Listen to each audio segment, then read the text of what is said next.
Thank you, Jeremy. I am just going to briefly introduce the panelists. You have their full bios in your book, so I encourage you to read more about them. To my immediate left is Sally French. She's 2 years out of college and writes about technology, is a social media expert, and also runs a website called The Drone Girl.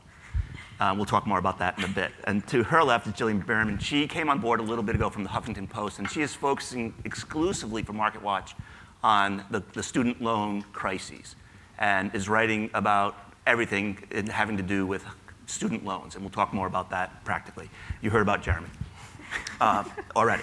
But Jeremy and I share one thing in common, which is we are the parents of multiples. I have triplet boys who are juniors in college right now. And as I look out in this audience, many of you could be my sons who are now in school and experiencing the same sort of things that you are experiencing. So I know full well what's really going on, almost full well. Thankfully, because of social media, I know much of what's going on when they get tagged. and like Jeremy, I was an English lit major and somehow found my way into the world of business and finance. So there are ways to get into this world through English. And I agree with them entirely. So let me just start here with a show of hands. Who here thinks that they have the ability to delay gratification? Who here thinks that they're a natural born saver? Yeah. Saving is hard. We'll talk more about being hardwired to save versus learning how to save and learning how not to spend. Who here has school debt? About half? Okay. Who here owns a drone? No? There's a couple. All right, good. All right, good. You don't have them with you, right? You're fine? Okay. Who here has read Edith Wharton? Sorry, Jeremy. All right, and who, you have? Did you raise your hand? Yeah. Okay, all right. And I have two buddies out there who have some too. All right, two easy questions. Who wants to periscope this conversation? Just kidding. You don't have to do that. All right, and the last question is Trump. Who in favor of? Okay, thanks. All right. So I'm going to make one request of the audience. There are times, you'll forgive us, that we resort to jargon. And if you see that, I want someone to raise their hand and say, that's jargon, stop, I want to know, explain what you're talking about. So we're going to start first with Jillian, because this is sort of the clear and present danger about school loans and school debts. And I want to tell you a quick story. I was listening to NPR the other day.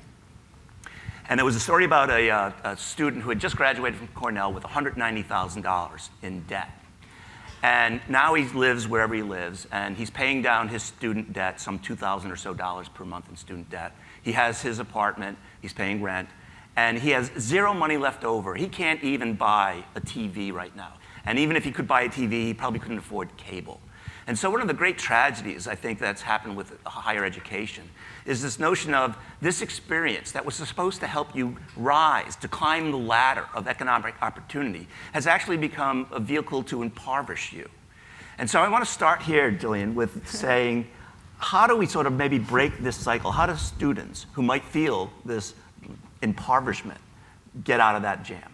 Yeah, so there are a few things that you can do. And first of all, one thing that I will say about that story is that student graduated with a master's in engineering. And one thing when you see a lot of these media articles and you see people who have six-figure student loan debt, a lot of the time they went to graduate school. So, and usually if you went to graduate school, you will, the data shows you'll be able to pay it off. So try not to, first of all, try not to freak out when you see those stories.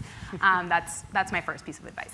The second thing is if you have federal student loan debt, there are a lot of sort of tricks that you can use. So even if you graduate, you're not making a lot of money, there are a lot of ways to make sure that you're paying off your loans as a percentage of your income. So I want you to remember income-driven repayment plans. You can look those up later, but the federal government has a lot of ways to make this a little bit easier on you. And another thing that I think people our age are sort of a little bit more attuned to doing than maybe older generations is having a side hustle. This is something that I hear from a lot of people. One way to make debt more manageable is to make more money. And we're in kind of an environment right now where when you're offered a job, your wages may be sort of low, frankly. And so find something that you're passionate about, whether it's a blog or something else and see if you can turn it into a business and you can have a little bit more money coming in to help with that debt. Jeremy, you talk about student. I wanted to hear the anecdote that you've talked about student loans in your personal life, because this is something that you're about to, when you graduate, encounter firsthand. Well, I can be the cautionary tale here.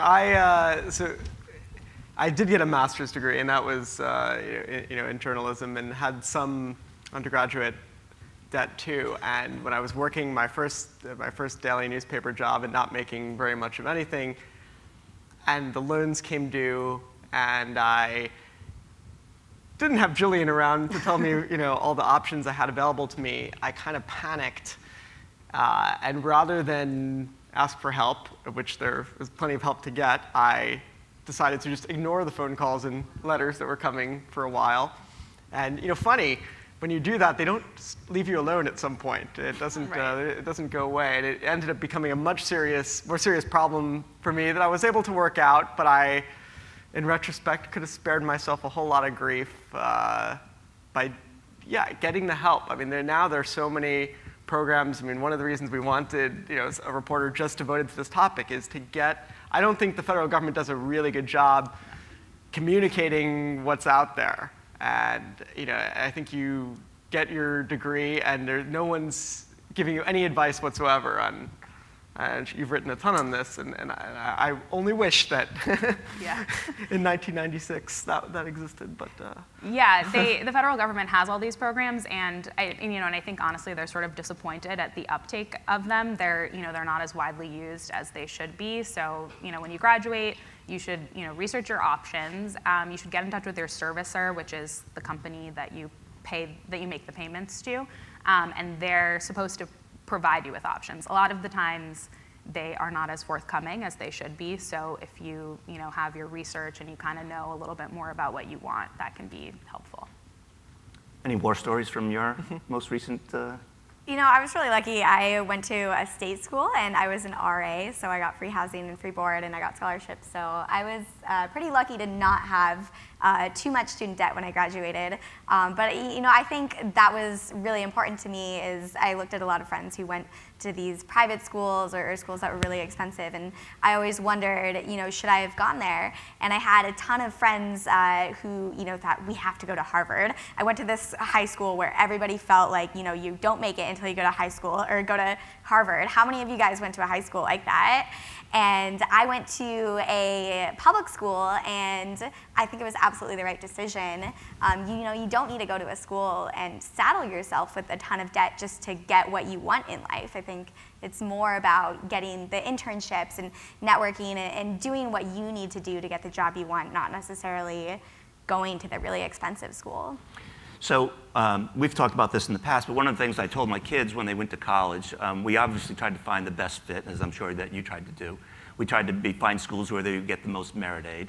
And in some cases that was succeeded. But one of the things I always talk to the kids about my children, is this notion that you should pursue a major where there would be a job at the end of this path, maybe not necessarily a master's degree. And not that I wanted my kids to go to a trade school per se, but I wanted them to be conscious of the fact that they were going to school in part so that they could make themselves more employable. And one of the things that we've talked about in the past, Jillian, is this notion of choosing a major that in some ways will allow you to service, if you have, the debt. So you don't want to come out and be a waiter in New York City with $190,000 in debt, right?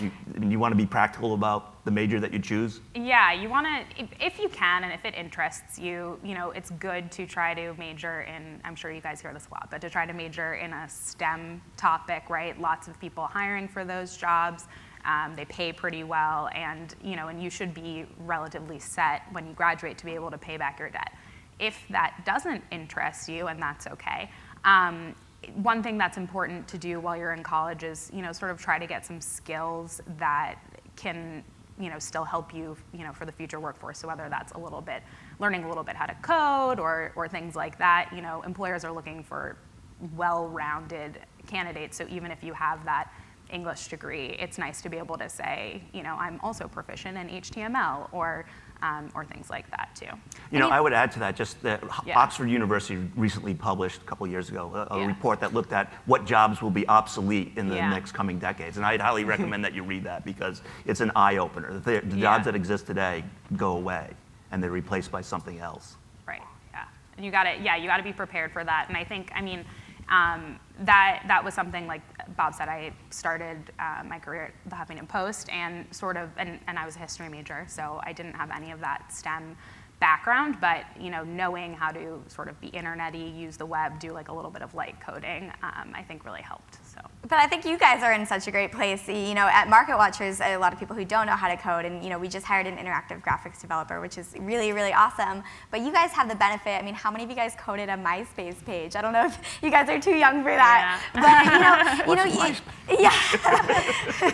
Bob still uses it. Yeah, I know. I know MySpace. So you guys have this huge benefit of being young. A lot of, you don't think you have a lot of skills sometimes. At least I felt that way. Everybody has a MySpace, so my skill's really special. But you don't realize that, the stuff that you do in high school just for fun can really, really benefit you. And so I do a role at MarketWatch that involves a lot of technology work. And everyone wonders, how do you know this? And it's because I made a MySpace when I was 12. And so you guys have such a great opportunity being young to bring those types of skills into the workspace. Yeah, at the Wall Street Journal, which is the same company, Dow Jones, that we work for, they just hired a team of people to do Snapchat for the Wall Street Journal. So what you're saying is absolutely People literally true. get paid to Snapchat. Yes. Yep. I can do that right now. Bob actually has the highest Snap score of all of us. Do I really? I think you do. Yeah. He's good at Snapchat. Well, I have a teenage daughter who's 17, and I do it only to embarrass her. I also introduced her to Kendrick Lamar, so just kidding. All right. Sort of. Well, she listened to Pimp My Butterfly in my minivan. So, all right, so here's a question that keeps coming up when we talk to college students, which is this notion of, okay, I've been living in this insulated world. My parents give me a food budget, I have rent to pay and whatnot, but it's not real, it's still play money a little bit. I come out, I get a job, and then I get the bills. I get my student loans to pay back, I've got my rent, I've got my food, I've got transportation, I've got discretionary expenses. Oh, and by the way, I'm told, I read on MarketWatch, I have to save for retirement. Which I should note for millennials is going to be about $2.5 million at a 2% discount rate, right? The $1 million that people need today, because of inflation, because of the loss of purchasing power, will be close to $2.5 million by the time you retire. Not impossible. $1,000 a month should do it. But if you're paying $2,000 or $1,000 in student loans and you still want to have a life, how do you balance it? Yeah, so that can be hard to manage, obviously. And one thing that I hear a lot from financial planners is to not necessarily freak out about paying that debt off immediately. So don't do what Jeremy did. Don't ignore it. Make your minimum payments. Make sure that you're keeping current on the debt. But you may, sort of just want to hold on to it and take some of that extra money and put it away for retirement. So that's one strategy. I know for a lot of people it can be really stressful, like they see this huge debt amount, they don't want it hanging over them, but if you can kind of calm down and take that extra money and put it towards retirement, it might actually be helpful for you. Yeah, and I would suggest, certainly at a minimum, if you're working for a company that gives you a company match, that's free money, that's money you shouldn't throw away. So whatever it is, if someone's giving you 50 cents on the dollar, up to 6% of your contribution, by all means, take that. That gives you a head start in ways.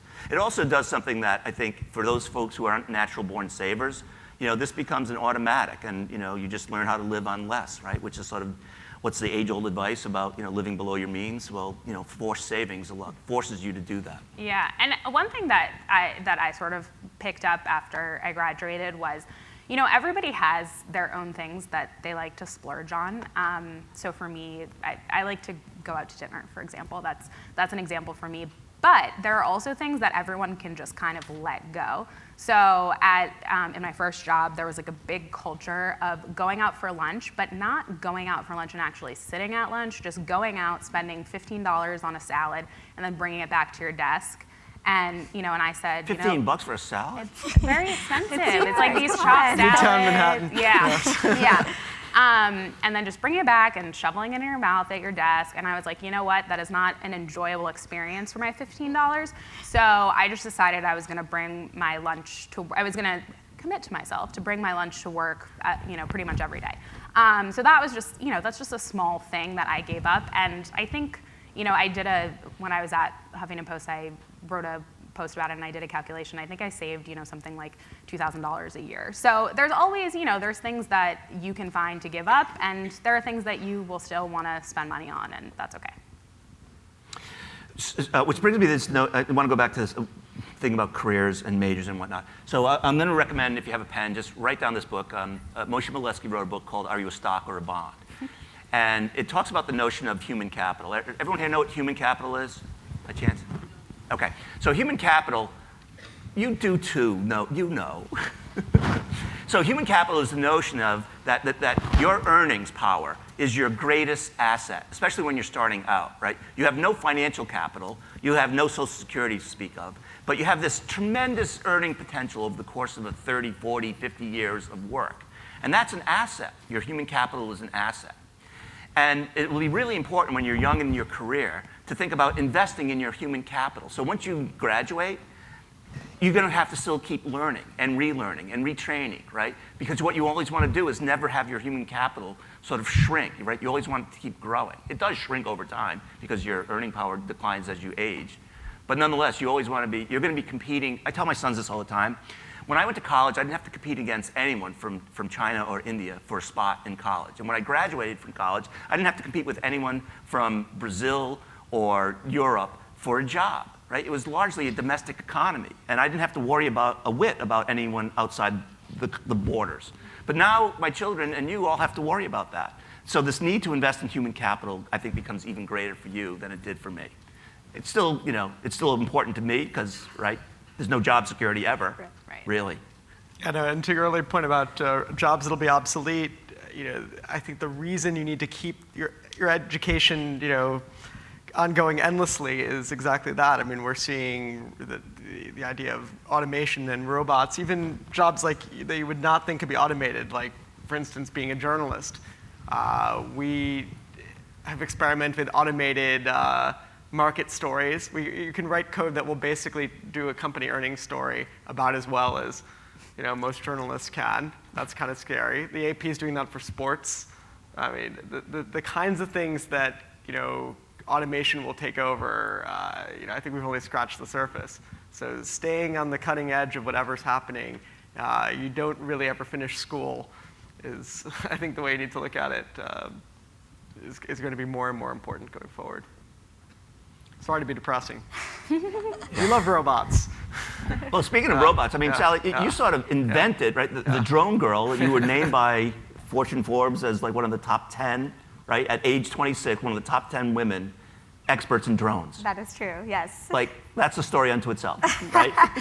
So when I graduated college, I didn't have my job at MarketWatch straight out of college, and I was really, really just personally interested in drones, the flying robots that deliver pizza.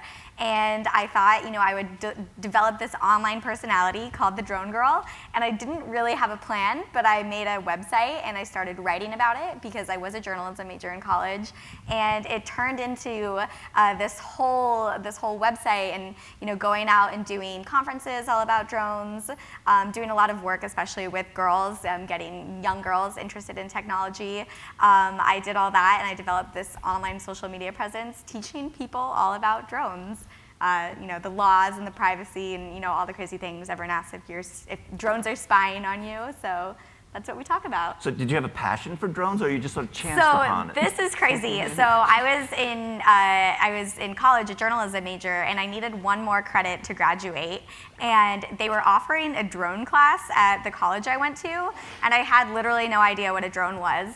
But it fit in my schedule. I had Monday afternoons open, and it was a Monday afternoon. So I thought, this is easy. I just have to show up. And it really, really stuck. And that was my last semester of college. And it's so crazy that, something that I did at the very end of college is something that now is completely my life. I can't wake up a day and not hear something about drones. So this is sort of the backwards of Malcolm Gladwell's advice about becoming proficient in something and then getting lucky. Right, I got lucky first, for sure. And the proficiency came after. Right, then I learned about it. I'm still learning about it. All right, so most of the time when I'm talking to my kids, I'm telling them to get proficient at something first. Yeah, just don't do that. That's all wrong. It's better than. I think you're right. And then the luck follows. Yeah. All right. Any thoughts? I mean, is it important that people become proficient, or is luck sort of a little bit of both? I think you is need it like Forrest Gump? Yeah, I don't know. I think you definitely need a combination of the two, probably. But that's one thing that the business journalism, or the business focus specifically, that was something I sort of fell into, and it became, once I started learning more about it, it became more interesting, but it also became a specialty, which I think is really important. If you can find, even a little, business journalism is a slice of journalism in general. Student loans now is like an even smaller slice of that. But if you can find, some topic that you're really passionate about and interested in, and become an expert on it, people will really value that, I think. I think specialization is hugely important. My first sort of mentor told me the exact opposite. He was a grizzled, New York journalist, and he told me he thought his whole career never to have, a beat. He wanted to be a generalist. And I think it was possible to do that in a way it isn't now, and not just in journalism, but I think in many fields. You need to develop, kind of a more narrow expertise. Ideally, in a way that doesn't make you so narrow-minded. Like, you still can apply that to other situations, have a good sense of, it's what I was talking about earlier. Read widely, study widely. Everything's sort of interconnected. But what makes you marketable in whatever your career is that kind of, having a specialty, having, some expertise that will make you stand out. So the other thing that I think, at least in my life, was important, when I first got out of school, I never really thought much about whether the first job I had would be the last job I had and become a lifelong career. Yeah. And I ended up switching careers 3 times before I found the one. And my first job out of college was as a pharmaceutical sales rep, believe it or not. And I wrote by night for what was then called the Huntington Herald, a small weekly newspaper in Connecticut. And then after I found that I didn't really like selling drugs, I turned my attention to become a stockbroker. I had read a book called What Color's Your Parachute? And actually read not only the whole book, but it did all the exercises in the back of the book. Probably the only person in America that did those exercises. Because I really wanted to find the right career. And I became a stockbroker after I'd finished all those exercises. And I learned that I really loved money and the stock market, but I was a terrible stockbroker, right? Because you often have to tell just one side of the story and not both sides. And all the while I was working as a stockbroker and failing miserably at it, I was writing by night and writing about business and money, and found that my true love was writing about money. And that's when I made the switch at age 29. So I had 2 careers before I found the one. So I think for me the lesson is, don't worry about whether the first job is the one. Yeah. Just get started, and it will winnow itself in. Any thoughts? I have to say, I don't think Jeremy knows this about me, but when I first applied to MarketWatch, I actually applied to be the tech reporter because I had all this experience being the drone girl. I thought I was an awesome tech reporter, and I didn't get that job. And I still went to coffee with the guy who was hiring, and he said, we're hiring for a social media editor, and you have this great social media presence. You should really apply to that. And so I did, and I ended up getting that job. And now Jeremy every day is like, you need to write this drone story. We need more tech stories out of you. So now I kind of am the tech reporter, and it's not really the job that I got at first, but you can really get to what you want just by working for it and proving that you can do it. Except if you're a petrochemical engineer. Ooh, yeah. But, I think there's some career advice in that. Whenever someone says to you, if you're talking to someone about a job, like, do you know how to do X? The answer is always yes. And you can figure it out 9 times out of 10, and the 10th time, it happens. But I think forcing yourself to learn that new skill, even though I just said that specialization is really important, sometimes when someone's hiring for a job, they are looking so narrowly. Like, we want someone who codes in this language and can make a 3-course meal with their left hand, and they won't see the bigger picture of who you are and what you bring to the table. So whenever those questions come up, and I try not to do it when I'm hiring people for that exact reason, always say, yes, I know how to do that, of course, and you'll figure it out. So let's get back to money for a second. One of the things that we all talk about is, what would we, well, let's start with the biggest money mistakes first, and then we'll move to the other one. So, do you want to go first? Well, I told you one with the student loans. The other, though I have worked really hard to catch up, and I'm getting there. We talked about saving for retirement, saving. The whole pay yourself first idea.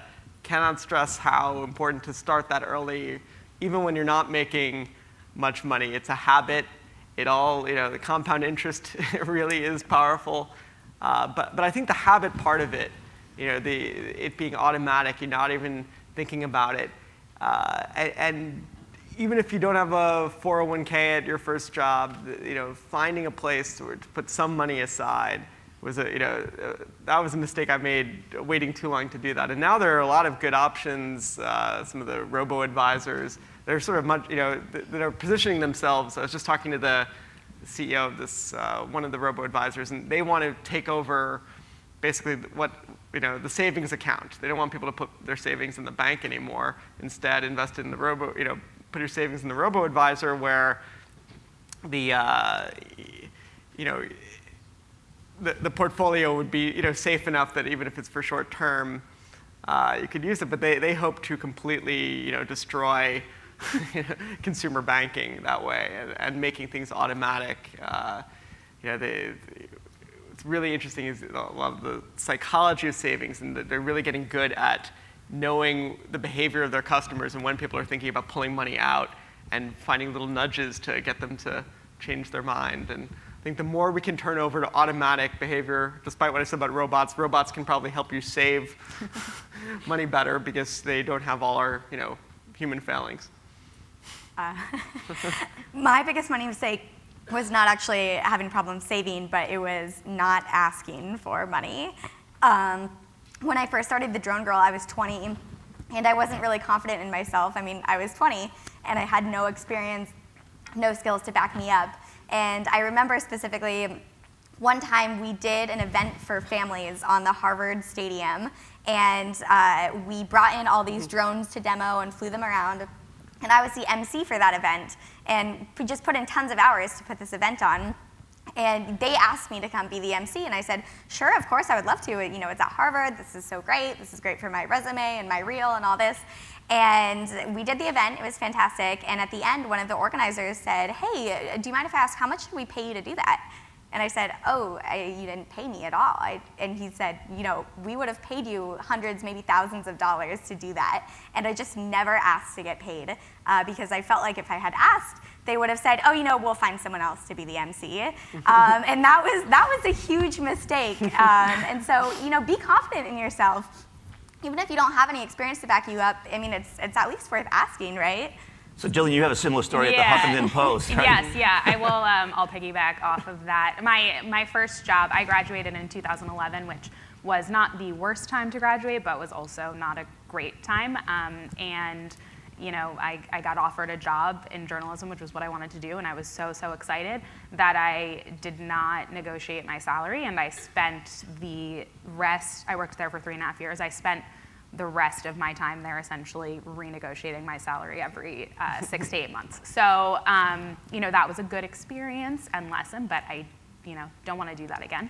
And then the other thing that I would say, which piggybacking off of Jeremy, and I'm kind of still working through this one, is not being afraid of, of investing or, even just sort of financial institutions more generally. I was pretty late to get a credit card, so I started building credit pretty late.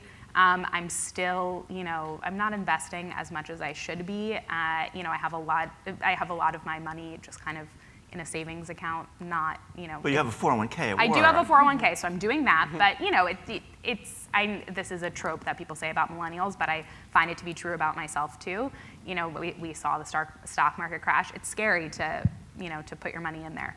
But we're young enough that, you'll go through 2 or 3 crashes, and hopefully by the end, the compound interest will have built and it'll work out. Also, Bob, it's 10:30. Yeah, there's a timer down here too. So we're going to take questions in a little bit, but there was a question that we didn't get to, which is this: what advice do you wish that someone had told your 20-year-old self? What do you? And I think we've covered a lot of it. We have. I think what Sally said about not being afraid to ask for money, that I think a lot of, now that I hire a bunch of entry-level people, I see it too, that don't, even for the first job, I think people have this idea like, I just need to get in the door, I'll take anything, I'll do anything. Don't do that. If someone already wants to hire you, you're already at that stage, don't be afraid to negotiate on salary. There won't always be, for entry-level jobs, that much wiggle room, but there's usually some. And where you start actually, does matter to, especially in those early years. What really tends to happen is you need to move around, or eventually, if you really start doing great work, you need to go in and, I'm just going to give Sally and Jillian an idea right now, but go, say, look, here's what I've done, and I can't believe I just said this. but I think to Sally's point, don't be afraid to ask for more money. I think that I see for a lot of people that is a huge fear, and it's why you'll have companies where the same people doing the same job are making wide ranges of pay. I mean, it's been written about a lot with women in particular. I think this is something it's never fun to do that, but it pays off. So I mean, that's a mistake. To the earlier question, I didn't do as good a job of that earlier on. I just was happy to have the job. Don't just be happy to have the job. Do a good job at the job, and ask for more and look for the next opportunity. So in my case, I think the biggest mistake, or not only mistake, but what I wish someone had told me when I was in my 20s was this notion of being hardwired to save. I grew up in a household that was not hardwired to save. It was probably more hardwired to spend. And so both either my nature or my nurture was to spend and not save. And it was also partly generational, right? My parents both my father had a defined benefit plan. And so in a way, he really didn't need to save a lot because he was going to replace 80% of his salary when he retired anyway. So, and that combined with Social Security was more than enough to have a standard of living that was like he had prior to retirement. So this notion of setting aside money was very foreign to me in a way. When I got my first job, IRAs had just been launched. And I remember my first manager saying to me, we have a defined contribution, we have a great pension here, but you also better start saving in an IRA. And I disregarded that advice back then. I really did. And I thought, well, I have time. I can catch up. And one thing turns to another. You turn from 24 to 30 to 40, and all of a sudden, time flies, right? So you have to be kind. I think if someone had said, be kind to your future self, right? Think about yourself as a 55, as a 65, as a 75-year-old person, and think about what that money that you could have, that you're spending now on whatever it is, how much it would be worth to you later on. And my son's joke, I put like $100 into their Roth IRAs last summer when they had their summer jobs, and they were like, "Oh, great, this will buy a salad, 55 years from now." Disney prices, it'll buy a salad. A salad. I'm like, yeah, it'll buy a salad, but imagine if you don't have the money to buy a salad. And I think that for me, the mistake and the advice I would wish someone had gave me was really, don't start now and never stop. So with that, we've got about 11 minutes left. Let's, if that, questions, there are microphones in the middle of the aisle. Don't be shy. We can't see you, so it's almost anonymous. It's almost like commenting on a website. Wow. Yeah. Yeah. I hate being short. Okay. So looking at everything, looking at retirement, looking at stocks, looking at just debt in general as well, I'm someone who doesn't have any debt currently, but I am also looking to work around my money in a way of, I've started a Roth, but how do you balance a Roth, 401k, and looking into starting to delve into the stock market?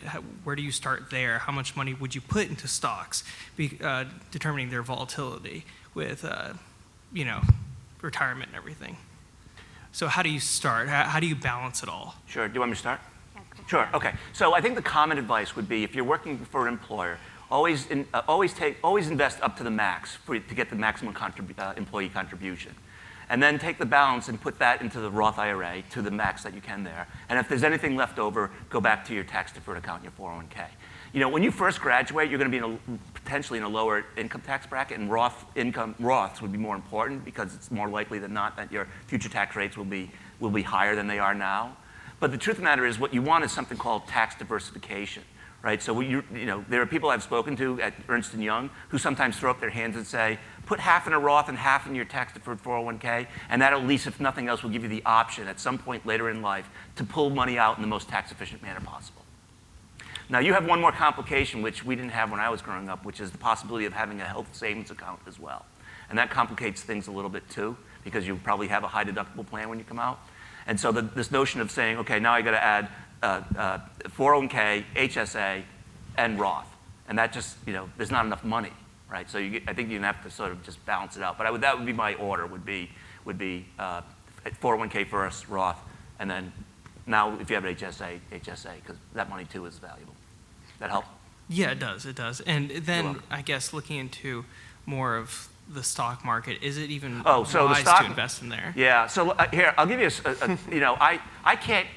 I don't know who can. I can't compete against Peter Lynch, right? He spends his day, investing, right? So I can tell you my experience has been for every 5 stocks I've ever owned, 2 have gone up, 2 have gone down, 1 has stayed the same. So I'm a big fan of ETFs now that they're on the market and big diversification. World, global, domestic, dividend aristocrat, just to start out, be broad, because you can't compete with people who do this for a living. Right. Okay, great. Thank you. Learn how to do it, though. Right? Learn how to do it. For the panel, my question is, if you could change one thing, what do you think it would be, whether it's your education path or career path? And for Robert, Kendrick Lamar actually has a minivan on his first album cover. I'm not sure if you know that. Wait, say it again. So yeah, so the question is, if you could change one thing about your path, whether it's your career path or education path looking back, what do you think it would be? It's really a terrible game to play with to think about, oh, if I could have done it differently. What's sort of amazing, I don't know if I just turned the mic off. Bob mentioned luck, and the series, like I said in my introductory remarks, I wouldn't have imagined I'd be sitting here, when I was sitting there. I think things worked out pretty well. All told, I guess I wouldn't. I think I would told myself to be more open to the kinds of possibilities, the different directions that come up. Like the notion you might have about where your life is going to go in your career, don't be rigid about it, because for all the things we've talked about, that these fields are all changing, skills are changing. What you think you might like to do at 22 and what you enjoy doing and find satisfying at 32 or 42 are very different things. And I guess I sort of learned that I'm. And every situation is sort of what you make of it also. I mean, I have a good buddy who I know from the drone industry, and he was working at a total snooze job that he complained about, and the company folded and he got laid off. And you could be really sad about that and have your life fall apart. But it turns out that he looked for a different job, and he ended up getting hired to do drones for Disney. And he's doing that stuff, awesome. Putting drones in the fireworks and testing all that. And so you always talk about what if I had applied for this job? But I think it's just really making the most of every situation. Even the worst ones are often the ones that lead to the best ones. Yeah, and I think, one thing that I would say, I guess, about myself was to just be a little bit less anxious, which I think is, piggybacks a little bit off of what Jeremy said. I knew for a long time that I wanted to be a journalist. I did, high school, college, I did internships, and don't get me wrong, I'm happy I did them. They were a good experience. It turned out well for me, but I think I could have just calmed down a little bit, and it still would have been okay. So, you can work hard and, network, meet people, do what you got to do, but also, it's going to be fine. So I'm a big believer in the, follow your passion and the money will follow. And in some ways, I wouldn't change anything at all about my career path, because it led me to my passion, ultimately. It would have been nice to maybe found it sooner, but I am the sum total of all that experience. And had I not been a stockbroker, I wouldn't have been a business reporter. Right? And had I not done sales, I'm not sure I would have had the confidence to ask people questions and to ask for the order. Right? I'm not afraid to ask anyone anything, really. And I think that's a part of having been a salesman for a little bit. And I tell that to my kids all the time, follow your passion. For me, it was a life-changing moment once my father said to me, you think I like what I do for a living? And I thought, God, I'd never want to be in a position where I have to, so would I say that to my children, right? I want to model the behavior that I want them to have, which is, follow your passion. My kids say, Dad, do you like doing what you do? And of course, the answer is yes. I could do this forever. And I want them to feel the same way, and I hope that they do. And the money, maybe it'll follow, maybe it won't. Sometimes I tell them this is a get-rich-slow scheme, right? Journalism. Yeah. But that's okay. Yeah. Thank you. You're welcome. I didn't get to the minivan question today. Good morning. My name is Joseph, and I'm from the University of North Florida. My question is because I'm an international student, and I love doing business around the world because obviously when I graduate, work won't be necessarily in the United States, but it would revolve on a global scale. So I guess for Miss Sally, since you had popularity or presence with your website. I don't know about that. Well, drone girl.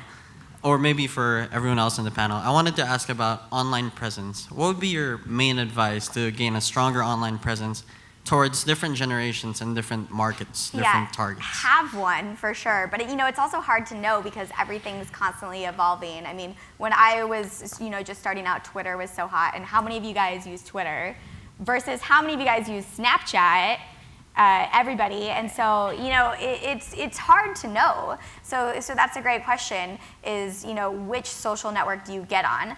But it's important to have an online presence and really commit to one. I'm helping someone else with their startup, and they have a great Facebook presence, and then they have like 10 Twitter followers. And so don't spend the time on Twitter.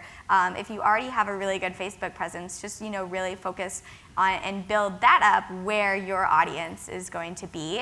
And really just have an online presence. And the great thing about the internet is you can put on there what you want to put on there.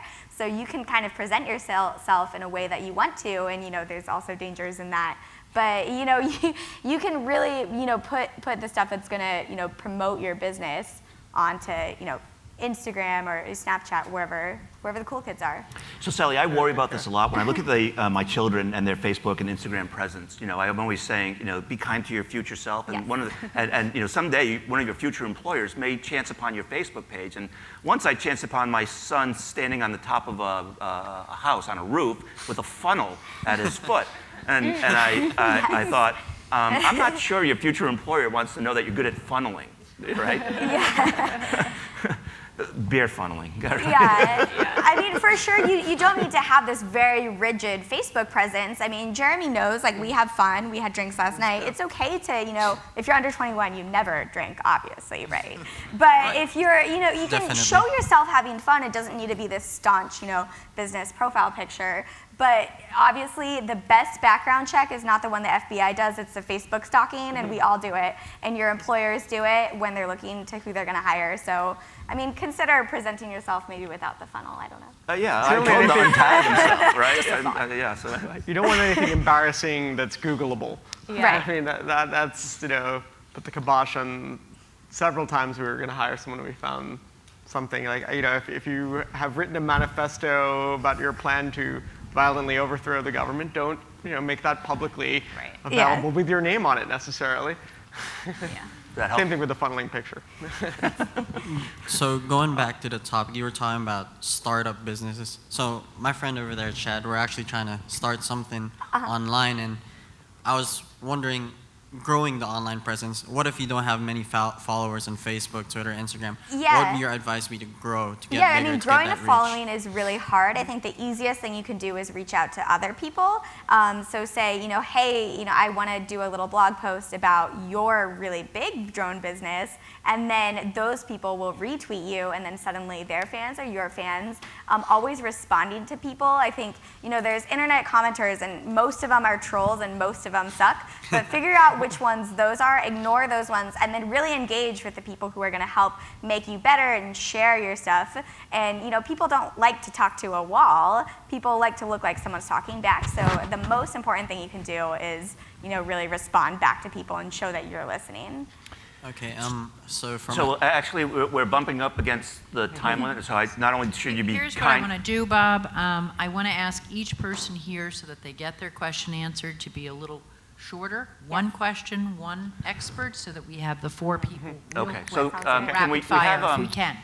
according to the time limit, 20 seconds, do you want us to keep going? Yes, just we've positioned ourselves so that we could have the Q&A from the audience. So Okay. we have an hour, a little over an hour at lunch. We have an hour at the end Sounds good. of the Great. day. So we really want them to ask their questions, but I want everyone in this line to have their chance. No one else can come up at this moment. But one question, one panelist, and let's be a little briefer so Okay. that we can stay Fair enough. online. Thank you. That's- Yeah. Thank you. No problem. You're talking to And people did who you finish your ask questions? questions for a Oh, living. perfect. Thank you very much for coming. I love your Thank bow you. tie. Come on in. Good morning, everybody. Thanks for coming down. I'm also from the University of North Florida. My question is about something that hasn't really come up regarding international experience. What would you all, comment about that? When, if, why, et cetera? If I can take that one, it's a huge help. If we had 2 job candidates that were, I'd say, equally experienced with the job, and one had foreign languages and had lived abroad and worked abroad, you would definitely go with the person with the international experience. Is that what you mean, or is Absolutely, yeah, yes. Yeah. So if there's an opportunity to get such experience, plus A, it's an adventure. B, it will really help you going forward. So yes. Thank you. Yeah. My name's Ishan Gandhi. I'm right now still in high school. I'm dual enrolling. And my biggest question is, I have the opportunity to go to a top 30 in the country business school. Should I take that with it costing a lot more, or should I take a lower level college that would allow me to save a lot more money? Okay, I can take this one. So obviously it's a personal choice. I'll start with that. There's some research out there on this. For certain types of degrees, it really, really matters where you go. So, and those are degrees that don't have kind of set curriculums. So liberal arts, humanities, things like that. The brand name can help. But for something that has a more set curriculum where you're going to learn the same skills at whatever school you go to, sometimes it could be wise to not have to worry about debt after college. One thing that I will say is, sort of no matter where you go, make the most out of it. So there are a lot of people who go to quote unquote less prestigious public schools, and you see them, when you're you see them sitting next to somebody doing the same job as someone who went to Harvard. So, and that's because they really, they worked hard, they maybe got some interesting experience or things like that. So, I think if you're interested in saving money, it's worth considering. Thank you. Good morning. Name is Rod Dean, University of North Florida. Questions for Jeremy. You talked about salary negotiations. Can you give us an example of a salary negotiation that caused you to give the person $2,000 to $5,000 more? I'm trying to think. Usually, asking at all will get you halfway there. It's interesting, being on that side of the negotiation made me better at being on the side of asking for money, because you realize, that a hiring manager usually knows I have this much budget to work with. You're not going to, the first number that will be thrown out, and if the standard advice was always never, you don't want to be the first person to mention a number. I think that's a little overdone, and I think it's okay to say a number first when you're the job applicant, but know that if the hiring manager does say, okay, this job pays, $65,000, that's not the ceiling. So I think don't, sell yourself short there. It also helps to be having more than one opportunity is almost the only surefire way to, have leverage there. So, there aren't too many times we're in that situation, but that's always the best place to be, where there are 2 people that want you. You can play them against each other. All right, thank you. Hello, good afternoon to everyone. My name is Wesley Strapp, Vice President of Student Government Association at Florida Memorial University. I'm originally from the Bahamas. My school is located in Miami. So my question goes to you guys. What are your thoughts on investment clubs? So I'm a big fan of investment clubs, right? In part because you have to, there's a formula that you have to abide by. There are rules, there are procedures. You have these metrics by which you're analyzing stocks. And in some clubs, like the American Association of Individual Investors, among the things that you'll have to do is make your case to your fellow peers about why you should invest in this. And that'll give you a chance to defend why you think this is one stock that's better than another. So it's a great experience. And I think if you're all in business schools where you have a chance to be part of an investment club, by all means. I know my son at the college, he's not doing this, but what they have is they have an actual trading room where they're making decisions. They've been given a certain amount to work on the school's endowment. And what better experience than with a real live market to see the vagaries of it all. But being able to be part of a club where you have to create a rationale for an investment and defend it, nothing better than that. I wish I had done it when I was younger. All right, thank you very much. Thank you. Good day. My name is Aja Quant. I'm also from the Bahamas and Florida Memorial University. As an international student, how do you think we can invest in the United States? You want